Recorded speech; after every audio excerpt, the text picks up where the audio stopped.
Hello everyone, welcome to our YouTube channel study with Harshita. हमने UGC net paper 1 के लिए जो सीरीज़ शुरू कर रखी थी उसमें हम 3 वीडियोस ऑलरेडी कवर कर चुके हैं और हमारे कुछ ही टॉपिक्स पेंडिंग रहते हैं। Classroom communication, barrier to effective communication, ठीक है, और मास मीडिया एंड सोसाइटी, ये चीज़ हमारी रहती है। तो हम 1 या 2 वीडियोज़ में इनको भी कवर कर देंगे, ठीक है, और हमारी पूरी यूनिट हमारी कंप्लीट हो जाएगी।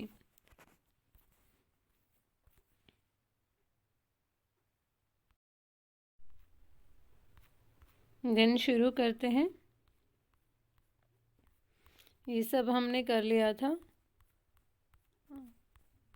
डिफरेंट थ्योरीज भी इसमें गिवन है, एक बार उसको देख लेते हैं।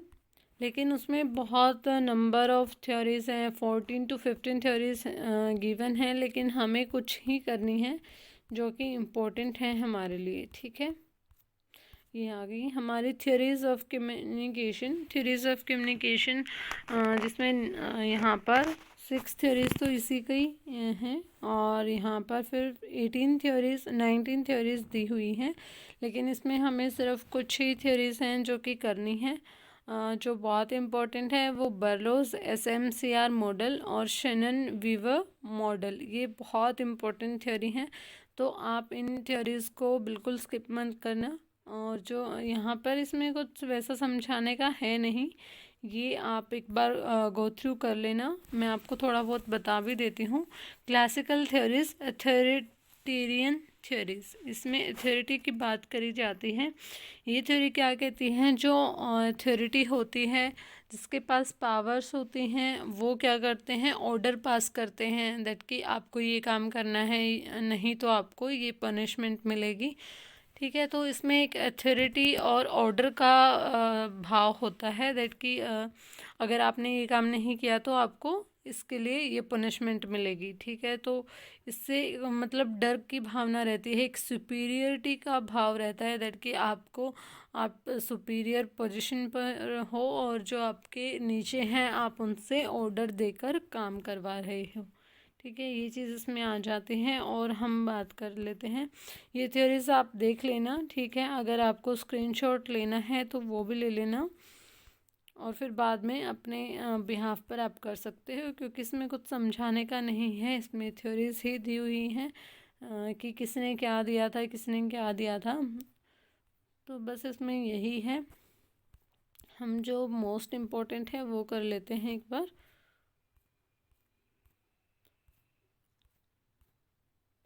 ठीक है, ये रहा the Shannon Weaver model. Shannon Weaver model क्या कहता है, इसमें जो कम्युनिकेशन है, Weaver propose that all communication must include 6 element. यहाँ पर 6 एलिमेंट्स का यूज़ करने को के बारे में कहा गया है शेनन एंड वीवर ने कि दैट कि first you have source and ideas after before communication, ठीक है। Before communication you have source and idea so that you can encode and can pass from any channel, ठीक है। आपके mind में एक आइडिया होना चाहिए जिसके बेसिस पर आप क्या कर सकते हो, अपने आइडिया को इनकोड कर सकते हो दैट कि हाँ, हम मुझे ये इन्फॉर्मेशन पास करनी है।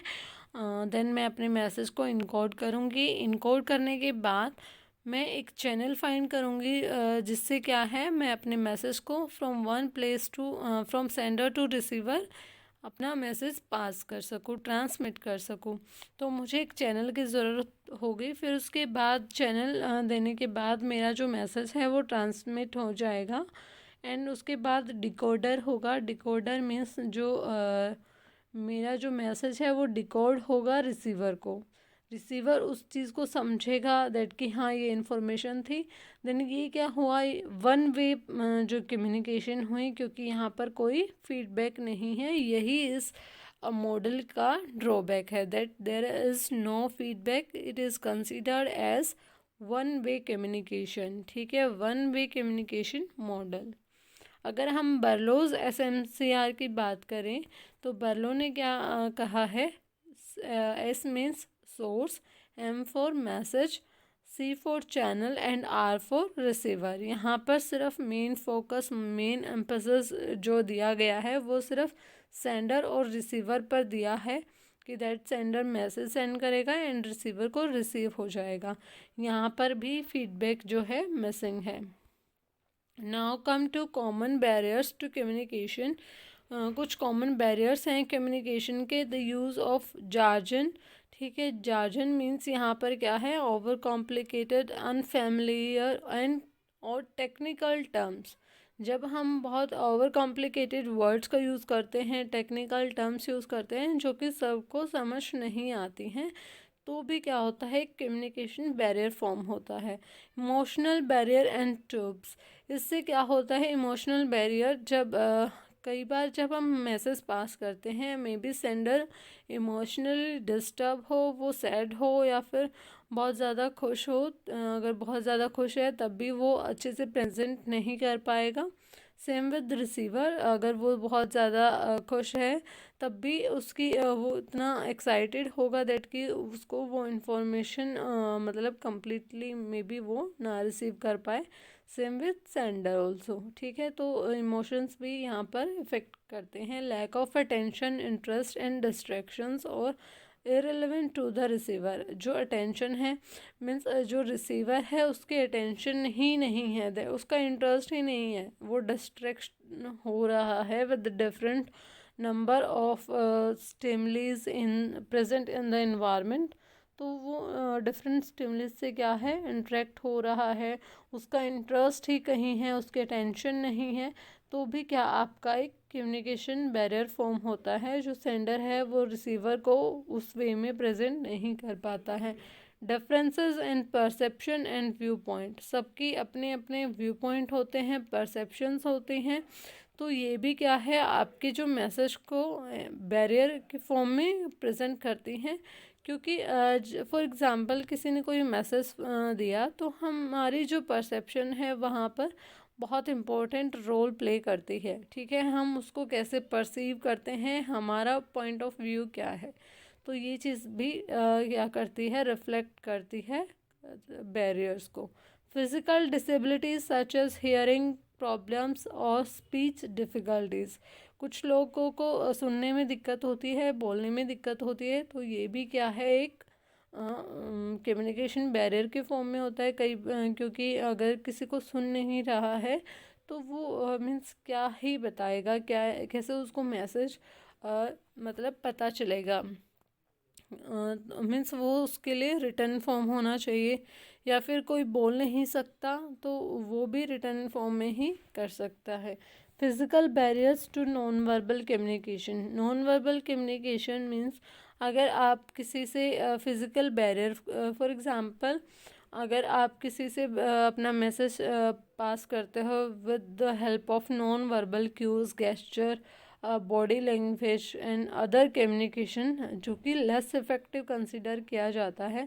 फॉर एग्ज़ाम्पल आपको किसी से बात करनी है, अगर आप उससे फ़ोन कॉल्स या फिर टेक्स्ट के थ्रू बात करते हो, या फिर आप फेस टू फेस बात करते हो, then face to face communication is more effective rather to non verbal और यूजिंग ऑफ गेस्चर्स, ठीक है। तो जो फेस टू फेस कम्युनिकेशन है वो काफ़ी इफेक्टिव होगी as compare to non verbal communication. Come to next one, language differences and the difficulty in understanding unfamiliar Asian, ठीक है। आपकी जो लैंग्वेज है वो डिफरेंट है तो भी आपकी जो मैसेज है वो डिफ़िकल्टी हो जाएगी उसको अंडरस्टैंड करने में, क्योंकि डिफरेंट लैंग्वेज सबको नहीं आती हैं। Your message should be in a common language जो सबको आती हो और हर जगह इजी टू यूज़ हो।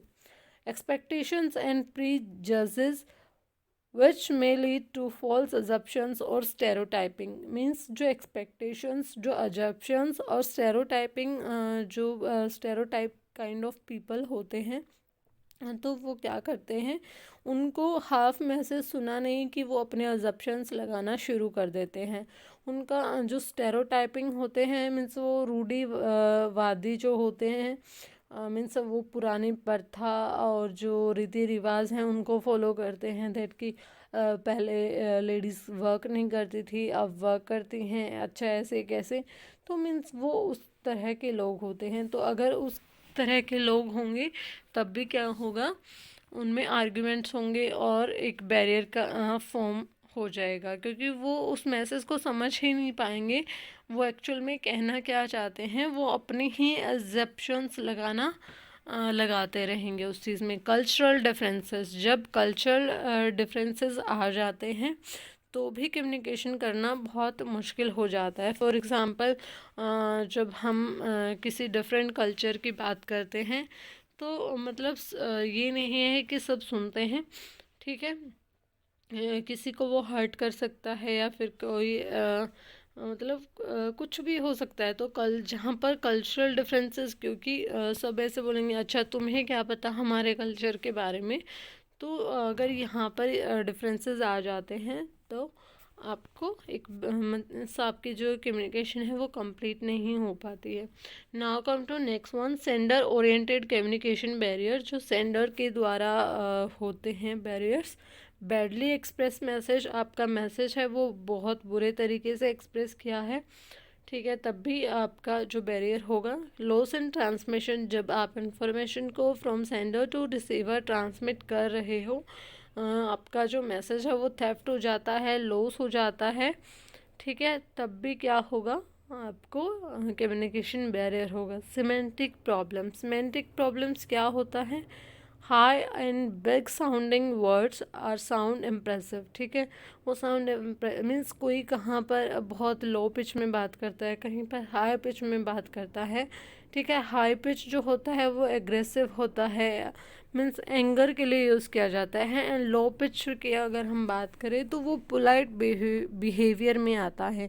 अगर यही किसी को समझ नहीं आए दैट कि वो हाई पिच में बात कर रहा है तो इसका ये मीनिंग है, एंड लो पिच में बात कर रहा है तो ये मीनिंग है, तो फिर क्या है, आपकी जो कम्युनिकेशन है वो इफ़ेक्टिव नहीं हो पाएगी। Over under communication, over under communication क्या होती है, यहाँ पर जब आपकी जो मैसेज है या फिर कम्युनिकेशन है वो ओवर हो गया है, ठीक है, फिर अल्टीमेटली वो जो रिसीवर है वो इवेलुएट नहीं कर पा रहा है कि एक्चुअल में आप कहना क्या चाहते थे, ठीक है। और अंडर कम्युनिकेशन में क्या होगा, जब आप अपना जो मैसेज दे रहे हो वो बहुत ज़्यादा शॉर्ट होगा, ठीक है। आप 1-2 लाइन में अपनी पूरी कहानी या पूरा मैसेज ख़त्म कर रहे हो, तो इससे क्या होगा, जो मेन पॉइंट है वो आपने बताया ही नहीं। तो आपका जो मैसेज होना चाहिए वो कंसाइज होना चाहिए, लेकिन विद क्वालिटी होना चाहिए, ओके। जो एक्चुअल में आप मैसेज ट्रांसफ़र करना चाहते हो वो मैसेज होना चाहिए उसमें। प्री जजेस, ठीक है, प्री जजेस क्या होता है, starting any piece of communication with the bias और नाउ इट ऑल एटीट्यूड, कि हमें सब पता है, प्री जज कर लेते हैं। अगर आप किसी को कोई इन्फॉर्मेशन या मैसेज देते हो वो पहले ही ये कंसिडर कर ले आपकी बात सुनने से पहले कि हाँ ये तो हमें पता है, प्री जज कर ले, प्री अजम्प्ट कर ले आपकी कम्युनिकेशन को, तो वो भी एक बैरियर होगा, ठीक है। Receiver oriented communication barrier, receiver oriented communication barrier क्या होता है, अगर किस रिसीवर की तरफ से कोई बैरियर्स हो तो वो क्या हो सकते हैं, पुअर रिटेंशन, ठीक है, अगर उसकी याद करने की शक्ति नहीं है तो वो याद मीन्स उसको याद ही नहीं रहेगा कि हमारे बीच में बात क्या हुई थी, और वो जो मैसेज आया है उसको कंप्लीट कर ही नहीं पाएगा। इन अटेंटिव लिसनिंग, इन अटेंटिव लिसनिंग क्या है, अगर उसने ध्यान से सुना ही नहीं है मैसेज कि एक्चुअल में मैसेज क्या था, उसका ध्यान कहीं और है, तो भी क्या हो जाएगा, एक बैरियर हो जाएगा, क्योंकि उसके पास मैसेज अच्छे से आया ही नहीं। टेंडेंसी टू इवेलुएट, मीन्स अगर किसी की टेंडेंसी एवेलुएशन की बिल्कुल ज़ीरो है और डाउन है, अगर हम ऐसे कहें, तो भी आपका जो मैसेज है वो फेल हो जाएगा, क्योंकि आपने पूरा मैसेज दे दिया, उसने सुन भी लिया, लेकिन वो इवेलुएट ही नहीं कर पा रहा है दैट कि आप मैसेज में कहना क्या चाहते हो, तो भी एक बैरियर की फॉर्म है। इंटरेस्ट एंड एटीट्यूड्स, जब किसी का इंटरेस्ट और एटीट्यूड ही ऐसा है दैट कि हाँ उसे सुनना ही नहीं है, उसको कोई इंटरेस्ट नहीं है आपकी बात में, तब भी क्या होगा, आप जो मैसेज कंप्लीट उनको देना चाहते हो वो उन तक नहीं पहुंच पाएगा। कन्फ्लिक्टिंग इन्फॉर्मेशन, आप कोई ऐसे इन्फॉर्मेशन दे रहे हो जो कन्फ्लिक्ट कर रही है दोनों के बीच में, जो रिसीवर है फिर वो नहीं सुनेगा उसको, ठीक है। तो ये कन्फ्लिक्ट इन्फॉर्मेशन नहीं होनी चाहिए, ठीक है। ये अगर है तो उससे पहले आपको सुनना चाहिए, फिर उसके बाद आपको रिस्पॉन्ड करना चाहिए। डिफरेंट स्टेटस एंड पोजीशन, जब ऑर्गेनाइजेशन में डिफरेंट स्टेटस के पीपल होते हैं ऑर्गेनाइजेशन में, और उनके बीच में जो कम्युनिकेशन होती है, तो मे बी जैसे ऐसे लग सकता है कि सबऑर्डिनेट्स जो अपने सुपीरियर्स होते हैं उनसे बात करें, तो मे बी उनके अंदर जो है ईगो और एटीट्यूड, स्टेटस ऑफ पोजीशन का ऐसे आ सकता है दैट कि हमें कैसे सजेशन दे सकते हैं लोग। तो अगर ये चीज़ बीच में होगी तब भी वो मैसेज को उन तक नहीं पहुंचा पाएंगे। रेजिस्टेंस टू चेंज, जब रेजिस्टेंस टू चेंज पर्सनैलिटी नहीं होगी तो आप कितनी ही गाइड कर लेना, इन्फॉर्मेशन दे देना, मैसेज दे देना, आप क्या नहीं कर सकते, आपके जो मैसेज है वो फेल हो जाएगा, एक बैरियर के फॉर्म में आ जाएगा। रिफ्यूटेशंस एंड आर्ग्यूमेंट्स, जब अगर कोई आपको आपके मैसेज को रिफ्यूज़ कर देगा एंड आपको के साथ आर्ग्यूमेंट्स करेगा, तब भी आपका जो मैसेज है वो फेल हो जाएगा। ओके, मीन्स ये बैरियर के फॉर्म में होगा, क्योंकि आप जो रिसीवर है सेंडर की बात को रिफ्यूज़ करता रहेगा, उसको मानेगा ही नहीं या फिर उसके साथ आर्ग्यूमेंट्स करता रहेगा, तो भी क्या होगा, ये एक बैरियर होगा।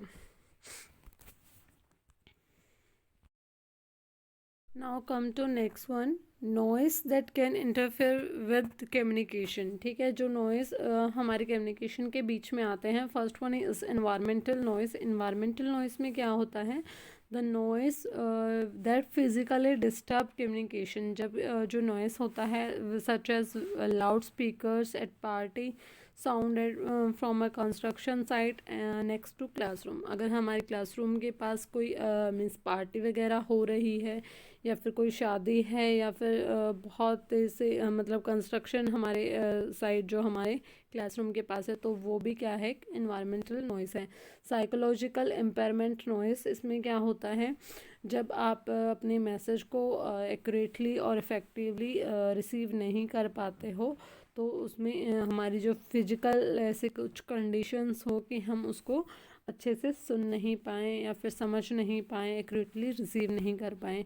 कम to next one, semantic noise. Semantic noise क्या होते हैं, this noise refers to when a speaker and a listener have different interpretations of the meaning of certain words, जब स्पीकर और लिसनर के बीच में जो इंटरप्रिटेशंस हैं वो डिफरेंट हों, मीन्स कोई एक वर्ड कहा गया है लेकिन उसके डिफरेंट मीनिंग्स हों, और रिसीवर ने उसको समझा कुछ है लेकिन लिसनर कहना कुछ चाहता है, जब ये इंटरप्रिटेशन की डिफ्रेंशिएशन दोनों के बीच आ जाती है, तो डिफरेंस दोनों के बीच आ जाता है, तो फिर क्या होता है, सिमेंटिक नॉइस उसको हम कहते हैं। सिंटैक्टिकल नॉइस, सिंटैक्टिकल नॉइस क्या होता है, जब हमारे कम्युनिकेशन में ग्रामेटिकल मिस्टेक्स होती हैं तो हम उसको कहेंगे सिंटैक्टिकल नॉइस। ऑर्गेनाइजेशनल नॉइस क्या होता है, ऑर्गेनाइजेशनल नॉइस होता है जब आप poorly structured message can be a barrier, जब आपका मैसेज है वो अच्छे से स्ट्रक्चर नहीं है और बैडली एक्सप्रेस है, तो हम उसको कहेंगे ऑर्गेनाइजेशनल नॉइस।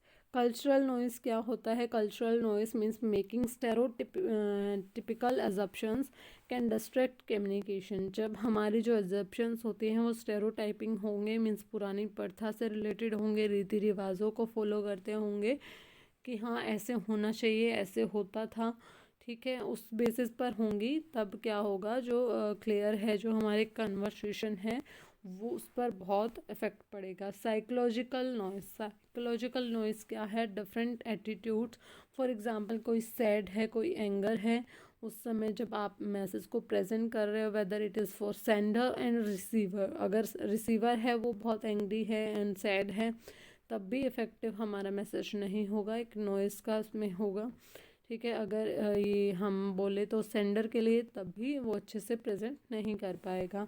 तो हमने यहाँ पे नॉइस भी पढ़ ले। Now come to overcoming communication barriers. कुछ ओवरकम करने के हम कैसे ओवरकम कर सकते हैं कम्युनिकेशन बैरियर से, उसको हम देखेंगे, ठीक है, वन बाय वन। और फिर हमारा जो मेन जो सिलेबस है वो हमने कवर कर लिया है। 1-2 हमारे टॉपिक रह जाएंगे, उसको हम या तो अभी कर लेंगे या फिर अगर वीडियो ज़्यादा लंबी हो जाएगी तो हम क्या करेंगे, नेक्स्ट वीडियो में कर लेंगे। Okay, first one is creating constructive environment for expression of ideas.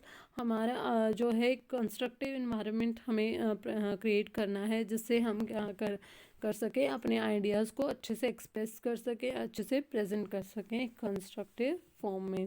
Proper communication channel should be use to transfer of ideas and information. एक प्रॉपर चैनल आपको फॉलो करना चाहिए, जिससे क्या है, आपके मैसेज को थेफ्ट या फिर फायर या लॉस इन ट्रांसमिशन का डर ना हो, ठीक है। Now come to next one, maintaining a positive attitude while communicating by being open minded. आपको जो है एक जब आप सेंडर और रिसीवर हैं तो आपको दोनों को ही पॉजिटिव एटीट्यूड रखने की ज़रूरत है, क्योंकि अगर सेंडर आपको कोई इन्फॉर्मेशन दे रहा है तो आपका पॉजिटिव एटीट्यूड होना चाहिए, ओपन माइंडेड आप होने चाहिए। मीन्स आपके अंदर कोई ऐसी बैर की भावना नहीं होनी चाहिए। दोनों का पॉजिटिव एटीट्यूड होना ज़रूरी है for a effective communication. One should use direct simple language and avoid words that have more than one meaning, ठीक है। आपको सिंपल आपकी लैंग्वेज रखनी है और आपको ऐसे वर्ड्स का यूज़ अवॉइड करना है जिसके डिफरेंट मीनिंग्स हों। Come to next one, free flow of information should take place between different levels both vertically और हॉरिजेंटली। क्या है, आपका जो इन्फॉर्मेशन है फ्री फ्लो होना चाहिए, जब आप टॉप लेवल से लोअर लेवल पर बात करें या फिर लोअर लेवल से अपर लेवल पर बात करें। One should try to understand the information through proper listening before giving feedback. आपको जब भी मतलब कोई मैसेज मिले तो आपको पहले उसको बहुत अच्छे से सुनना है, प्रॉपर लिसनिंग आपकी होनी चाहिए, उसके बाद ही आपको एनालाइज करके आपको अपना फीडबैक देना है, ठीक है। तो ये क्या होंगे, इफेक्टिव कम्युनिकेशन या फिर बैरियर्स से हम कैसे बाहर आ सकते हैं। Now come to activities in communication and their relevance. ये बहुत इम्पोर्टेंट टॉपिक है आपके लिए, जिसमें जहाँ हम 7 C's और 4 S की बात करते हैं, 4 S और 7 C's की हम बात करते हैं। तो ये बहुत ही इम्पोर्टेंट है, इनका क्वेश्चन हर बार मेनली दिखने को मिल जाता है। First one is credibility. Credibility क्या होती है, बिल्ड ट्रस्ट। जो ट्रस्ट बिल्ड करती है, अगर आपके बीच में ट्रस्ट ही नहीं है तो आपके कम्युनिकेशन या मैसेज आपके बीच में इजीली ट्रांसमिट नहीं हो सकता है, क्योंकि आप एक दूसरे पर ट्रस्ट नहीं करते हो, देन आप कैसे सुनोगे एक दूसरे की, ठीक है, और आप मानोगे ही नहीं उनकी बात को ऐसे। Curiosity improve relationship. क्रियोसिटी आप के बीच में क्रियोसिटी का होना बहुत ज़रूरी है।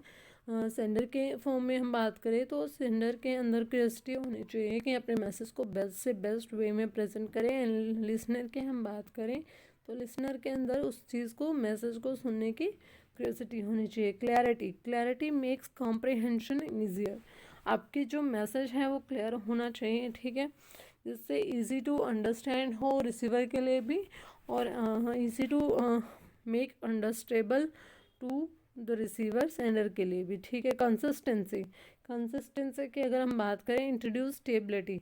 अगर आप कंसिस्टेंसी से मैसेज प्रेजेंट कर रहे हो और रिसीवर कंसिस्टेंटली सुन रहा है तो इससे क्या होता है, स्टेबिलिटी आती है आपके अंदर।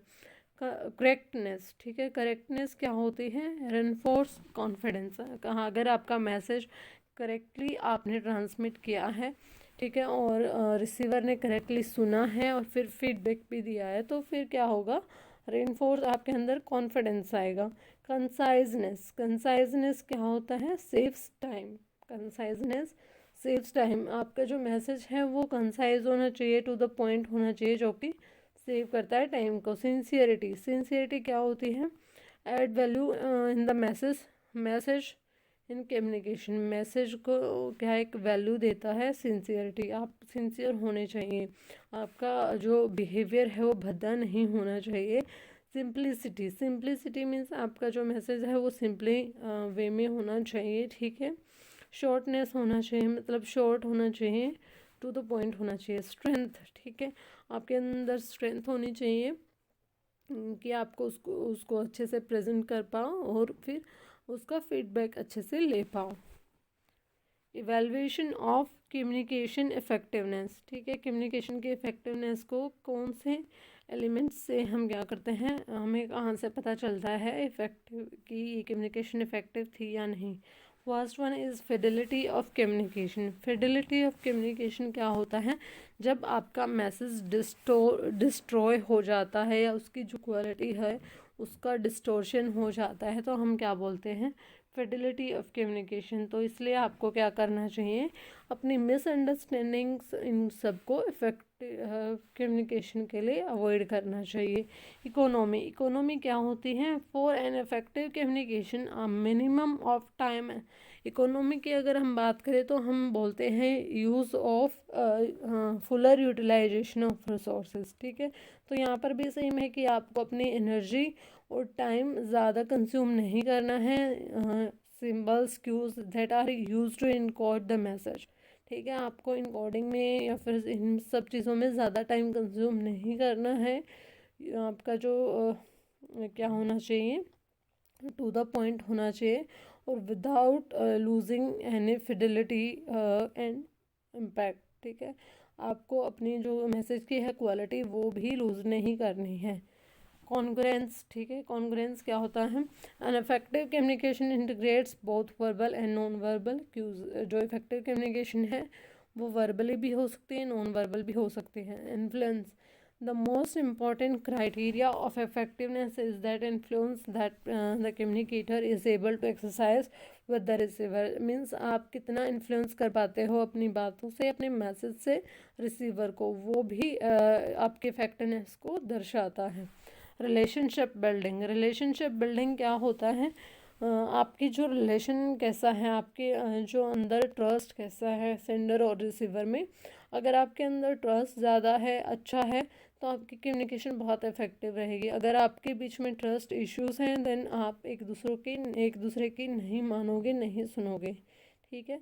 तो ये भी एक इफेक्टिव कम्युनिकेशन का पॉइंट है। देखो वैसे वीडियो काफ़ी लंबी हो जाएगी, एक बार हम देख लेते हैं हमारा कितना रहता है। अगर ज़्यादा रहता होगा तो हम इसको कल कर लेंगे, ठीक है। वैसे हमारा थोड़ा ही रहता है, 2 टॉपिक रहते हैं, लेकिन ये वीडियो ज़्यादा लंबी हो जाएगी इसलिए मैं आपको ये 2 टॉपिक हैं ये कल कराऊंगी। Effective classroom communication, major aspects of communication, classroom management and how to control the class, ठीक है। ये जो हमारे टॉपिक्स रहते हैं इनको हम कल करेंगे। होप सो आपके लिए सेशन बहुत इम्पोर्टेंट रहा होगा और आपका देखो बहुत इजी वे में मैं आपको करा रही हूँ और आपको स्टडी मटेरियल भी साथ में मिल रहा है, ठीक है। आपको हर चीज़ क्लियर करते हुए चलना है, इसलिए मतलब ज़्यादा से ज़्यादा इस चैनल को शेयर करें, वीडियो को ज़्यादा से ज़्यादा शेयर करें, ठीक है। बेल आइकन को प्रेस कर ले, चैनल को सब्सक्राइब कर ले ताकि वीडियो की नोटिफिकेशन आप तक पहुंच सके, ठीक है। और हम कल हमारी फाइनल वीडियोस पर होगी और हमारी यूनिट 4 कंप्लीट हो जाएगी, फिर हम नेक्स्ट जो हमारी यूनिट है उसको शुरू करेंगे। आप मुझे कमेंट सेशन में कमेंट भी कर सकते हैं कि हमें कौन सी जो यूनिट है पेपर 1 की वो शुरू करनी चाहिए। पेपर 2 के लिए अभी काम चल रहा है तो हम पेपर 2 की भी क्लासेस लेकर आएंगे, ठीक है। हाँ, thank you guys, hope so आपको सब क्लियर हो रहा होगा और एनी क्वेरी हो तो आप मुझे कमेंट सेशन में कमेंट कर सकते हैं। Thank you guys.